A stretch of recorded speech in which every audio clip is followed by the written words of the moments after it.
بسم اللہ الرحمن الرحیم۔ گمنام ہیرو کے معزز ناظرین السلام علیکم۔ دوستو لائک ضرور کر دیا کریں، شکریہ۔ آئیے چلتے ہیں کہانی کی طرف۔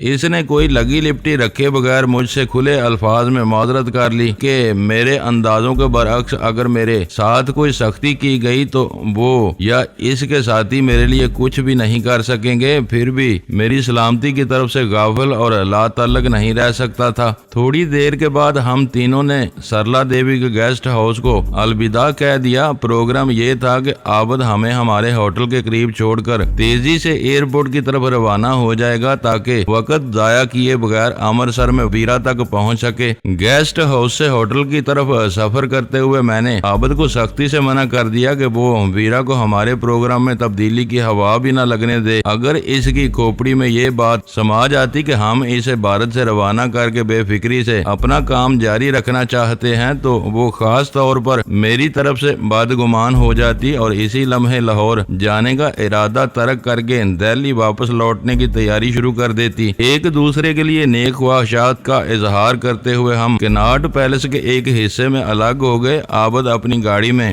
تیزی سے آگے بڑھتا چلا گیا۔ ہم دونوں تھکے ہارے سیاحوں کی طرح خراما ہوٹل کی راہ ہو لیے۔ کناٹ پیلس کی جگمگاتی ہوئی دکانیں بند ہو چکی تھیں، ساری رونقیں دم توڑ چکی تھیں، مگر پھر بھی وہ علاقہ سنسان نہیں ہوا تھا۔ کہیں کہیں کوئی شب بیدار جوڑا یا کوئی بہکا ہوا شرابی مست خرامی کرتا ہوا نظر آتا تھا۔ شہر کے ان مہمانوں کا ساتھ دینے کے لیے دہلی کے بلدیاتی عملے کے متعدد مرد و زن اپنے جھاڑو سنبھالے سڑکوں پر نکل آئے تھے تاکہ اگلی صبح کے بازار سجنے سے پہلے پچھلے روز کا کوڑا کرکٹ سمیٹ کر ٹھکانے لگا سکیں۔ ہم ہوٹل کے روشن مگر خوابیدہ پورچ میں داخل ہوئے تو باوردی دربان نے دور ہی سے اندازہ لگا لیا کہ ہوٹل کے تھکے ہارے مہمان واپس آ رہے ہیں۔ اس کے ایما پر ایک نوجوان اور باوردی پورٹر دروازہ کھول کر تقریباً دوڑتا ہوا ہماری طرف آیا اور اس نے ہمارے مختصر تھیلے اپنی تحویل میں لے لیے۔ وہ بوجھ زیادہ نہیں تھا مگر اس وقت مجھے گراں گزر رہا تھا۔ مجھے خوشی ہوئی کہ ہوٹل کا مستعد عملہ اپنے مہمانوں کی خدمت کے لیے اتنا چوکنا رہتا تھا۔ مسافروں سے معقول ٹپ کی امید اپنی جگہ ایک محرک تھی، لیکن اس کے باوجود وہ سروس متاثر کن تھی۔ رات اپنے آخری سانس پورے کر کے دم توڑ چکی تھی۔ تھوڑی دیر بعد صبح کا ملکجہ اجالا رات کے گور اندھیروں کو نگل جانے والا تھا۔ ان لمحات میں ہوٹل کے عملے پر بھی تھکان اور سستی طاری ہو چکی تھی، مگر مجھے دیکھتے ہی کاؤنٹر پر موجود لڑکی نے اپنے چہرے پر زبردستی مسکراہٹ سجا لی تھی۔ غزالہ کاؤنٹر سے ذرا دور رک گئی تھی۔ وہ لڑکی میرے لیے اجنبی تھی، مگر نوید یہ تھی کہ ہوٹل میں کمرے دستیاب تھے۔ میرے مزید استفسار پر معلوم ہوا کہ وہ کمرہ بھی خالی تھا جو پچھلی شام تک ہمارے تصرف میں تھا۔ بظاہر ہوٹل میں میرا وہ قیام پچھلے قیام کا تسلسل تھا، لیکن اس لڑکی کی حد تک سب کچھ نیا تھا۔ اس بار میں نے پچھلی غلطی کا ازالہ کرتے ہوئے اپنے اور غزالہ کے لیے الگ الگ کمروں کی فرمائش کی۔ میرے پرانے کمرے سے ملحق کوئی کمرہ خالی نہیں تھا، مگر لڑکی نے میری خواہش کا احترام کرتے ہوئے غزالہ کے لیے اسی فلور کا ایک قریب ترین کمرہ بک کر دیا۔ مختصر سی رسمی کارروائی کی تکمیل کے دوران میں لڑکی پر منکشف ہوا کہ پچھلی شام ہم اسی ہوٹل میں مقیم تھے۔ غیر ملکی بلکہ شاید پاکستانی ہونے کی وجہ سے ہمارا یہ بتانا ضروری تھا اس ہوٹل میں قیام سے پہلے ہم کہاں رہ رہے تھے۔ ہم ہوٹل کے چیک ان ٹائم سے پہلے بلکہ الگ صبح ہوٹل پہنچے تھے اور ہم پر گزری ہوئی رات کا کرایہ ادا کرنا واجب تھا۔ یوں اصولی طور پر اس ہوٹل میں ہمارا قیام مسلسل ہو گیا، بس درمیان میں بکنگ کی تنسیخ اور تجدید کا مختصر دورانیہ تھا جو چند گھنٹوں سے زیادہ نہیں تھا۔ الگ الگ کمروں کی تجویز مجھے بر وقت سوجی تھی۔ میں نے وہ بات غزالہ کو بتائی تو اس کا منہ بن گیا۔ اس کی کیا ضرورت تھی؟ ہم کمروں کے در و دیوار رکھنے کے لیے تو یہاں نہیں آئے۔ میں آپ کے کمرے میں ہی رہوں گی، جہاں چاہو رہ لینا، میں نے نرمی سے اسے سمجھایا۔ یہ نہ بھولو کہ پاسپورٹ کے مطابق ہم میاں بیوی نہیں ہیں۔ ہمارے ایک کمرے میں قیام کی وجہ سے پیکنگ کے دوران میں ایک پولیس افسر اور پھر رینا اجیت رائے ہماری طرف متوجہ ہوئی تھی۔ وہ تلخ تجربہ یاد آتے ہی غزالہ کے ہونٹوں پر ہلکی سی مسکراہٹ تیر گئی۔ آپ ہر وقت کچھ نہ کچھ سوچتے رہتے ہیں اور وہ بھی بھی کبھی بلا جواز نہیں ہوتا۔ پورٹر ہمارے سفری تھیلے لیے لفٹ کے پاس ہمارا منتظر تھا۔ مختصر سے باہمی مذاکرات کے بعد ہم اسی طرف ہو لیے۔ ہم دونوں کے کمروں تک پہنچانے کے بعد پورٹر نے بخشش لی اور واپس چلا گیا۔ اس وقت غزالہ میرے کمرے میں تھی۔ کمرے کے خنق اور خواب آور ماحول میں پہنچتے ہی رات بھر کی لمبی بھاگ دوڑ اپنا رنگ دکھانے لگی۔ ناگر سے ہونے والی دست بدست لڑائی میں آنے والی چند اندرونی ضربات کی تکلیف بھی سر ابار رہی تھی، مگر میں ناگر کے قتل اور راہ کے ایک ونگ میں آتش زنی کے بعد پولیس یا کسی ایجنسی کا پہلی بار سامنا کرنے تک بہت زیادہ محتاط رہنا چاہتا تھا۔ میری کوشش تھی کہ میرے کمرے میں کوئی مشتبہ چیز موجود نہ ہو۔ میں نے اپنے بیگ میں سے بھیم گن اور عابد کا دیا ہوا اپریٹس سے نکالا اور غزالہ کے ساتھ اس کے کمرے کی طرف ہو لیا۔ وہ چیزیں وہاں محفوظ رہ سکتی تھیں۔ آپ CSD بھول گئے؟ میرے کمرے سے نکلتے ہوئے غزالہ نے یاد دلایا۔ محفوظ رابطے کے لیے وہ اعلیٰ ناگزیر ہے، اسے میں نے دانستہ روک لیا ہے۔ میں نے کہا اس وقت ایسی ہر چیز خطرناک ہے، آنے والے بگڑے ہوئے تیوروں کے ساتھ آئیں گے۔ آپ کو کم از کم اگلے 24 گھنٹوں تک بہت زیادہ احتیاط سے کام لینا ہوگا۔ جا چکی ہے، عابد بھی شہر چھوڑنے والا ہے، آپ کو کس سے رابطہ کرنے کی ضرورت پیش آئے گی؟ میں نے لمحہ بھر کے لیے سوچا۔ غزالہ کا آخری سوال واقعی جاندار تھا۔ میں CSD لینے کے لیے واپس مڑ گیا۔ ہوٹل کے ایک ہی فلور پر واقع میرے اور غزالہ کے کمروں میں زیادہ فرق نہیں تھا۔ بیش قیمت فرنیچر میں کوئی ایسی جگہ نہیں تھی جہاں وہ تینوں چیزیں چھپائی جا سکیں۔ کچھ دیر کی جدوجہد کے بعد میں ایک گوشے میں سے فالس سیلنگ کا بڑا سا ٹکڑا اوپر اٹھانے میں کامیاب ہو گیا، جو شاید برقی تاروں اور ایئر کنڈیشننگ کے نظام کی دیکھ بھال کے لیے مضبوطی سے نہیں جوڑا گیا تھا۔ یہ خطرہ تھا کہ ہوٹل کا فنی عملہ کسی شکایت کی صورت میں اس مقام تک پہنچ جاتا، لیکن میں نے ارادہ کر لیا تھا کہ ابتدائی خطرناک وقت پورا ہونے تک ہم میں سے کوئی ہوٹل والوں سے کسی قسم کی شکایت نہیں کرے گا۔ یہ امکان نہ ہونے کے برابر تھا کہ دوسرے کمروں کی شکایت کے ازالے کے لیے ہمارے کمروں کے کسی حصے کی چھیڑ چھاڑ کی ضرورت محسوس کی جاتی۔ غزالہ نے اپنا کمرہ مکفل کیا۔ ہم دونوں نے پرانے کمرے میں لوٹ کر باری باری شب خوابی کے کپڑے پہنے اور خنک فضا میں آرام دہ بستر پر ڈھیر ہو گئے۔ میں نہ جانے کب تک گہری نیند سوتا رہا، پھر مجھے یوں محسوس ہوا جیسے میرے چاروں طرف گھنٹیاں ہی گھنٹیاں بج رہی ہوں اور کچھ نامعلوم لوگ میرے کمرے کا دروازہ توڑنے کی کوشش کر رہے ہوں۔ ابتدا میں شاید وہ خواب کا حصہ تھا، لیکن وہ خواب حقیقت پر اتنا حاوی تھا کہ میری نیند زیادہ دیر تک برقرار نہ رہ سکی اور آنکھ کھل گئی۔ میرا کمرہ واقعی آوازوں سے بھرا ہوا تھا۔ ایک طرف فون کی گھنٹی مسلسل بجے جا رہی تھی، دوسری طرف کوئی خاصی تیز آواز میں میرے کمرے کے بند دروازے پر دستک دے رہا تھا۔ میں نے بے اختیار غزالہ کی طرف دیکھا، وہ چادر اوڑھے گہری نیند سو رہی تھی۔ چند لمحوں کے لیے میں فیصلہ نہ کر سکا کہ پہلے کدھر توجہ دوں۔ فون میرے قریب بلکہ سرہانے بج رہا تھا، اس لیے میرا ہاتھ خود بخود ریسیور کی طرف بڑھ گیا۔ دوسری طرف جو کوئی بھی تھا پھٹ پڑنے کے لیے بے چین تھا۔ فون کی گھنٹیوں کا سلسلہ موقوف ہوتے ہی اس نے سمجھ لیا کہ ریسیور اٹھا لیا گیا تھا۔ میری کوئی آواز سننے سے پہلے ہی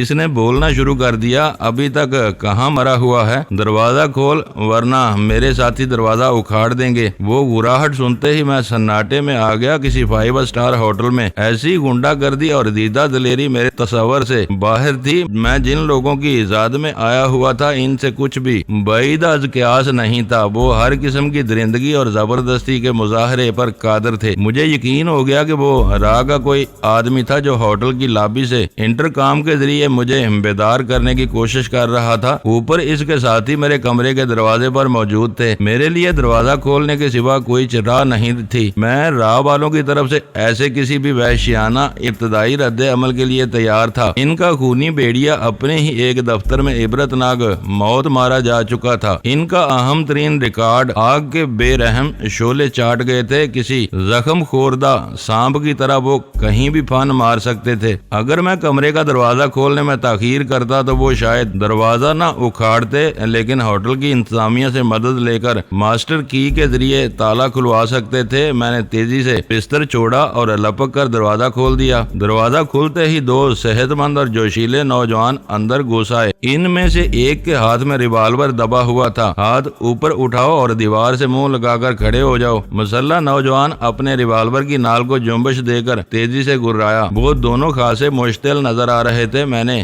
خاموشی سے اس حکم پر عمل کر ڈالا۔ اس دوران میں نے یہ دیکھ لیا تھا کہ اس کا دوسرا ساتھی کسی توقف کے بغیر کمرے کے اندرونی حصے کی طرف بڑھتا چلا گیا تھا۔ اس دوران میں غزالہ کی نیند بھی اچٹ چکی تھی۔ وہ برہمی سے کہہ رہی تھی، یہ کیا طوفان بدتمیزی پھیلا ہوا ہے؟ تم کون ہو اور کس کی اجازت سے کمرے میں آئے ہو؟ یہاں کے سامان کو کیوں الٹ پلٹ رہے ہو؟ بک بک مت کرو اور خاموش بیٹھی رہو۔ میرے کانوں میں دوسرے شخص کی آواز آئی، ہمیں اپنا کام کرنے دو۔ اگر تم نے گڑبڑ کرنے کی کوشش کی تو ہم تمہاری ٹھکائی کرنے پر مجبور ہو جائیں گے۔ اس کا وہ جواب تلخ اور بدتمیزی پر مبنی تھا، مگر میں نے اپنے دماغ کو قابو میں رکھنے کا فیصلہ کیا ہوا تھا۔ میں نے اس جواب میں ایک دل خوش کن پیغام چھپا ہوا محسوس کیا۔ اس نے غزالہ کی ٹھکائی کے ساتھ مجبوری کا لفظ استعمال کیا تھا۔ اس سے یہ ظاہر ہوتا تھا کہ وہ غزالہ کے ساتھ تشدد کرنے کا کوئی ارادہ نہیں رکھتے تھے۔ اس کی طرف سے کوئی مزاحمت کی جاتی تو وہ ہاتھ اٹھانے پر مجبور ہو جاتے۔ غزالہ کی ذہانت، مجھے امید تھی کہ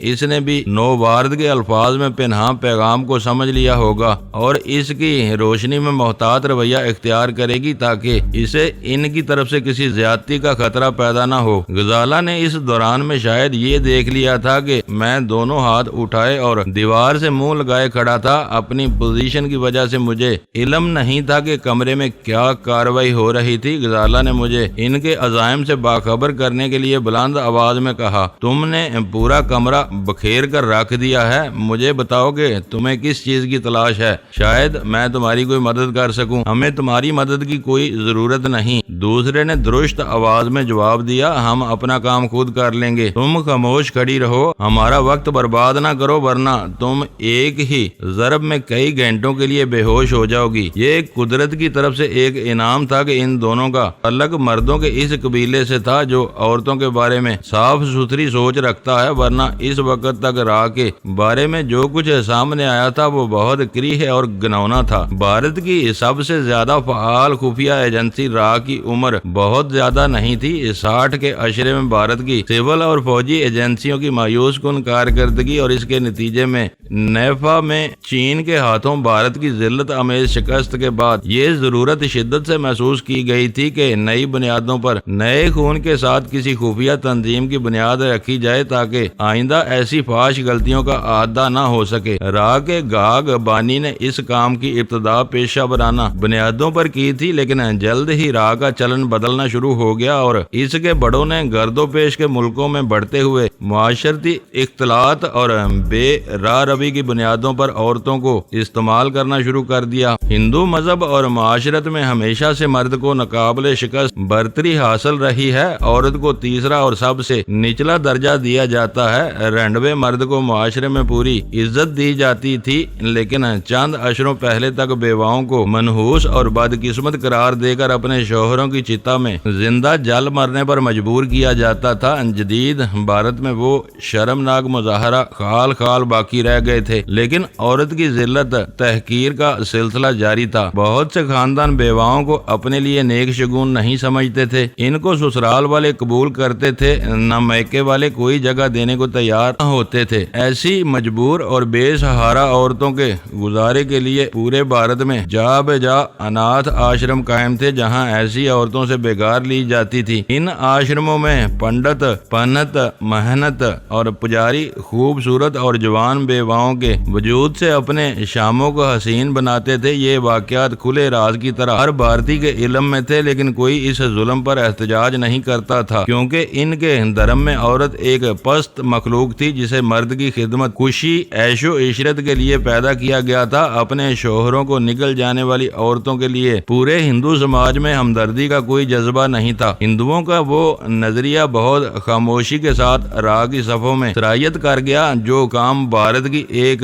سندر ناری اپنے ناز نخروں کے بل پر کر سکتی تھی، اسے کئی سورما مل کر بھی انجام نہیں دے سکتے تھے۔ راہ والوں نے حسین و جمیل اور پرشباب بھارتی لڑکیوں کو اپنی بھٹی کا ایندھن بنانا شروع کر دیا۔ وہ عورتوں سے کام لے رہے تھے، لیکن مذہبی اور عملی طور پر عورتوں کی برتری کے ذرا بھی قائل نہیں تھے۔ یہ بھارت کے کچلے ہوئے اور مظلوم طبقوں کی خوش قسمتی تھی کہ اندرا گاندھی ان کے کثیر ووٹوں سے ملک پر حکمرانی کر گئی تھی، لیکن بھارت میں ایک عام عورت کو خاص حد سے تجاوز کرنے کی اجازت نہیں تھی۔ راہ میں کبھی کوئی عورت کسی قابل ذکر منصب تک نہیں پہنچ سکی تھی، مگر بھارت کی سرزمین پر پہنچنے کے بعد مجھے اندازہ ہو چکا تھا کہ راہ کی نچلی سطح پر عورتوں بلکہ لڑکیوں سے بے زبان بکریوں کے ریوڑ کی طرح کام لیا جاتا تھا، جو شکار کرنے کے چکر میں بار بار اپنی آبرو کی پامالی سے دوچار ہوتی رہتی تھی۔ وہ اپنے شکاروں کی شکار ہی نہیں ہوتی تھی، ان کے بڑے افسران بھی اس بہتی گنگا میں ہاتھ دھوتے رہتے تھے۔ آوارگی اور بے آبروئی کے ایسے شرمناک فلسفے پر عمل کرنے والی ایک بھارتی ایجنسی سے تعلق رکھنے والے ان افراد کا یہ رویہ میرے لیے حیران کن تھا۔ اس وقت مجھے احساس ہوا کہ غزالہ کے ساتھ میں نے بھارت میں رک کر ایک بھیانک اور روح فرسا خطرہ مول لیا تھا۔ میری نیت صاف تھی، شاید اسی لیے وہ دونوں مہربان ہمارے کمرے میں آئے تھے، ورنہ ان کی جگہ ایسے درندے بھی آ سکتے تھے جو مجھ سے کوئی بات کرنے سے پہلے غزالہ کو زبردستی ہوٹل سے اٹھا لے جاتے۔ دوسرا شخص کمرے کی تلاشی لیتا رہا۔ چند منٹ بعد مسلح نوجوان نے اپنے ریوالور کی سرد نال میری گردن سے لگا کر دوسرے ہاتھ سے میری جامہ تلاشی لے ڈالی۔ میرے پاس سے کچھ برآمد ہوا نہ کمرے میں کچھ مل سکا۔ آخر کار مجھے ہاتھ نیچے گرا کر ان کا سامنا کرنے کی اجازت مل گئی۔ تم کو ہمارے ساتھ چلنا ہے، مسلح نوجوان نے اپنا فرمان سنایا۔ کہاں اور تم کون لوگ ہو؟ میں نے نرم لہجے میں رسانیت سے پوچھا۔ ہم سرکاری آدمی ہیں، تمہیں پوچھ گچھ کے لیے ہمارے ساتھ جانا ہوگا، اس نے اٹل لہجے میں گول مول سا جواب دیا۔ اوہ، تو تم انہیں گرفتار کرنے آئے ہو؟ غزالہ نے خوفزدہ آواز میں پوچھا۔ میں نے یہ لفظ استعمال نہیں کیا، ہو سکتا ہے کہ پوچھ گچھ کے نتیجے میں اس کی نوبت بھی آ جائے۔ میرے ساتھ شاید غزالہ بھی سمجھ چکی تھی کہ وہ دونوں راہ کے اہلکار تھے اور مجھے لے جانے کے لیے مکاری سے کام لے رہے تھے۔ ہم دونوں بھارتی سرزمین پر غیر ملکی تھے۔ اپنے پاسپورٹوں کے حوالے سے ہمارا یہ استحقاق بنتا تھا کہ بھارتی پولیس یا کوئی اور ایجنسی ہمیں کسی الزام میں گرفتار کرے تو تحریری طور پر ہمارے مقامی سفارتخانے کو گرفتاری اور اس کے اسباب سے فوراً آگاہ کرے تاکہ ہمیں قانونی امداد فراہم کی جا سکے۔ اس ذمہ داری سے بچنے کے لیے وہ گرفتاری کا لفظ استعمال کرنے سے گریز کر رہے تھے، لیکن در حقیقت مجھے پکڑ کر لے جانا چاہتے تھے۔ عورت،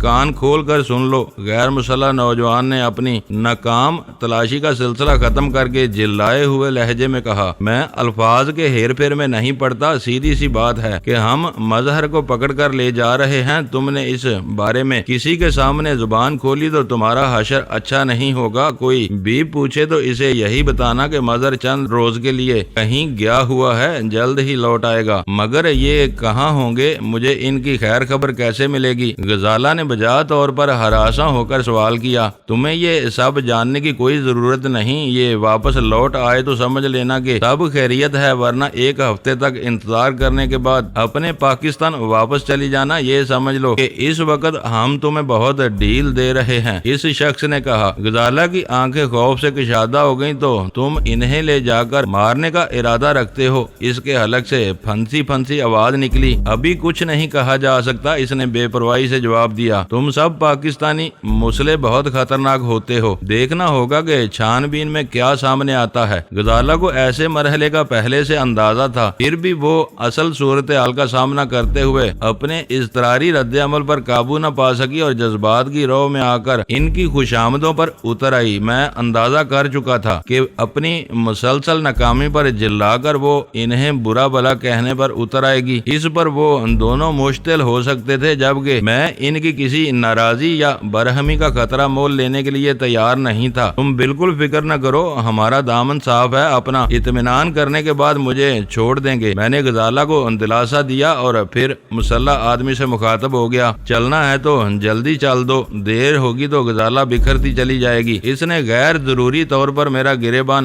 پکڑ کر مجھے دروازے کی طرف دھکا دیا۔ بالکل شرافت اور خاموشی سے چلنا، ذرا بھی گڑبڑ کی تو گولی مار دوں گا۔ اس وقت ہمارے سروں پر خون سوار ہو چکا ہے۔ میں اپنا غصہ پی گیا۔ میں ان دونوں سے پہلے کمرے سے باہر نکلا تو راہداری میں ان کا تیسرا ساتھی ان کی واپسی کا منتظر تھا۔ وہ تینوں راہ کے تربیت یافتہ سیکرٹ ایجنٹ تھے۔ کمرے سے باہر آتے ہی دو آدمی میرے دائیں بائیں ہو لیے، تیسرا پیچھے آنے لگا۔ اسی ترتیب کے ساتھ ہم لفٹ سے نیچے پہنچے، ہوٹل کے استقبالیہ ہال اور برآمدے کو عبور کیا اور پھر پارکنگ لاٹ کی طرف ہو لیے۔ لوگ میرے شب خوابی کے لباس کی وجہ سے حیرت سے آنکھیں پھاڑ پھاڑ کر ہم چاروں کو دیکھ رہے تھے۔ کم از کم مجھے یہ تو بتا دو کہ میرے اوپر کیا الزام یا شبہ ہے۔ عمارت سے نکل جانے کے بعد میں نے کہا، خاموشی سے چلتے رہو۔ ایک نے میری پسلیوں میں کوہنی مار کر جواب دیا۔ میں اپنے طے شدہ عزائم کے تحت بھیگی بلی بنا رہا۔ وہ مجھے زندہ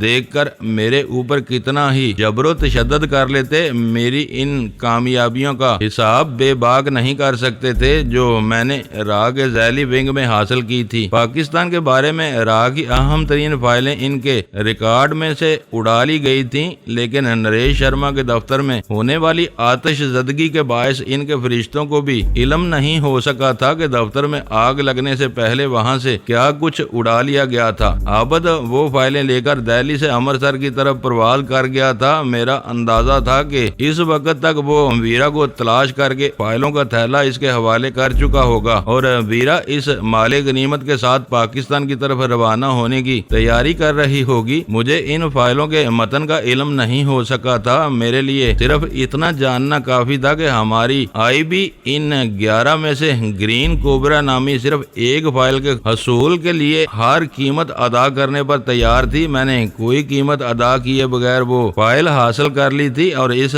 کامیابی کے بعد رضاکارانہ طور پر ابتدائی قیمت ادا کرنے کے لیے تیار تھا، کیونکہ اس کے بعد میرے ذہن میں ایک نیا نقشہ جمنا شروع ہو چکا تھا۔ اس کا روشن ترین پہلو یہ تھا کہ ان کے ذہنوں میں ڈینی کا نام نہیں ابھر سکتا تھا۔ پارکنگ لاٹ میں ان کا ایک ساتھی سیاہ رنگ کی ایک پک اپ کے ساتھ موجود تھا، جس کے پچھلے حصے میں ہر طرف سے بند آہنی کیبن بنا ہوا تھا۔ ان میں سے ایک شخص ڈرائیور کے ساتھ والی نشست پر بیٹھ گیا، باقی 2 افراد مجھے لے کر پچھلے کیبن میں سوار ہو گئے۔ کیبن کا دروازہ دوبارہ بند ہونے سے پہلے میں نے دیکھا کہ پک اپ کے اس حصے میں صرف 2 نشستیں تھیں۔ صاف ظاہر تھا کہ 2 محافظوں کی موجودگی میں مجھے کوئی نشست نصیب نہیں ہو سکتی تھی۔ میں خاموشی سے پک اپ کے فرش پر بیٹھ گیا۔ دروازہ بند ہونے کے بعد آہنی قید خانے میں خاصی تاریکی پھیل گئی۔ اس کی بغلی دیواروں میں ہوا کی آمد و رفت کے لیے چھت کے قریب ایسے بلائنڈرز لگے ہوئے تھے جن کی ترچھی پٹیوں میں سے زیادہ روشنی کا گزر ممکن نہیں تھا۔ یہ صورت سے بالکل بے گناہ یا پھر پرلے درجے کا حرامی معلوم ہوتا ہے۔ پک اپ کا انجن سٹارٹ ہونے کے بعد ان دونوں میں سے ایک نے پہلی بار میرے بارے میں کوئی رائے زنی کی۔ نریش بابو کے سامنے ذرا سی دیر میں اس کی ساری اداکاری دھل جائے گی۔ دوسرے نے قہر بار آواز میں کہا، عقل کام نہیں کرتی کہ یہ سب کیسے ہو گیا۔ پک اپ ایک ہلکے سے جھٹکے سے حرکت میں آ گئی۔ چند ثانیوں تک گاڑی سست روی سے چلتی رہی، پھر اس کی رفتار بڑھ گئی۔ پک اپ کے پچھلے حصے میں گمبھیر خاموشی چھائی رہی۔ بند آہنی دیواروں کے پار کچھ دیکھنا ممکن نہیں تھا کہ مجھے کن راستوں سے لے جایا جا رہا تھا۔ شہر میں کئی دنوں کے قیام کے باوجود دہلی میرے لیے اتنا اجنبی شہر تھا کہ ایک نظر میں راستے کو ذہن نشین کرنا میرے لیے ممکن نہیں تھا۔ وہ دونوں اپنی جگہوں پر بیٹھے اطمینان سے سگریٹ پی رہے تھے۔ کافی دیر تک شہر کی مصروف سڑکوں پر سفر کرنے کے بعد جب پک اپ نے مزید تیز رفتاری اختیار کی تو ان میں سے اچانک کسی کی لات چل پڑی۔ وہ ٹوکر میری داہنی ران پر پڑی۔ ضرب شدید نہیں تھی، لیکن میں نے نہایت سرعت سے وہ ٹانگ پکڑ کر پوری قوت سے اپنی طرف کھینچ لی۔ اس وقت میرے ذہن میں یہ خیال گردش کر رہا تھا کہ وہ دونوں بیچ کے آدمی تھے اور مجھے نریش بابو تک پہنچانے کے کام پر مامور کیے گئے تھے۔ غالب گمان یہ تھا کہ وہ نریش شرما کے لیے نریش بابو کے الفاظ استعمال کر رہے تھے۔ مجھ پر وار کرنے والے کو میری طرف سے کسی جوابی وار کی توقع نہیں تھی۔ میں نے پیر پکڑ کر زور لگایا تو وہ بے خبری میں اپنی نشست سے پھسل کر پرشور آواز کے ساتھ پک اپ کے فرش پر آ رہا۔ میں نے اسے سنبھلنے کا موقع نہیں دیا اور اپنی جگہ سے جست لگا کر اس کے سینے پر سوار ہو گیا۔ پک اپ کے اس حصے میں گور اندھیرا نہیں تھا، اس لیے دوسرے محافظ کو خطرے کا ادراک ہو گیا۔ اپنے ساتھی کی مدد کرنے کے لیے وہ مجھ پر ٹوٹ پڑا۔ اس کا رد عمل اضطراری تھا، جبکہ میں اس کی طرف سے کسی مداخلت کا سامنا کرنے کے لیے تیار تھا۔ میں نے اس کے بھاری وجود کو دونوں ہاتھوں پر روک کر اپنے نیچے دبے ہوئے شخص کے چہرے اور اوپری دھڑ پر دے مارا۔ بے ساختہ دونوں کی چیخیں نکل گئیں۔ میرے سہمے اور منکسرانہ رویے کی وجہ سے وہ مجھے بزدل اور کمزور تصور کر رہے تھے۔ میں نے آنن فانن میں اوپر والے کے چہرے پر کئی مکے رسید کیے اور اچھل کر ان دونوں سے الگ ہو گیا۔ وہ دونوں گراتے اور مغلظات بکتے ہوئے فرش سے اٹھے تھے۔ وہ دیکھو اب میرے قریب نہ آنا، میں نے بوکھلائی ہوئی آواز میں کہا، لات مار کر پہل تم نے کی تھی، میرا تم سے الجھنے کا کوئی ارادہ نہیں تھا۔ اس وقت تک ان میں سے ایک میرے قریب پہنچ چکا تھا۔ میرے انکشاف پر اس نے اپنے ساتھی سے پوچھا، تم نے لات ماری تھی اسے؟ ہاں، یہ ذلیل شخص اسی قابل ہے، سالے نواب کے بچے سے ایک لات برداشت نہیں ہوئی میری۔ دوستو ویڈیو کو لائک ضرور کر دیا کریں۔ ISI پاک آرمی زندہ باد، پاکستان پائندہ باد۔ معزز ناظرین، اپنا خیال رکھیے گا اور اپنے اس چینل کا بھی شکریہ۔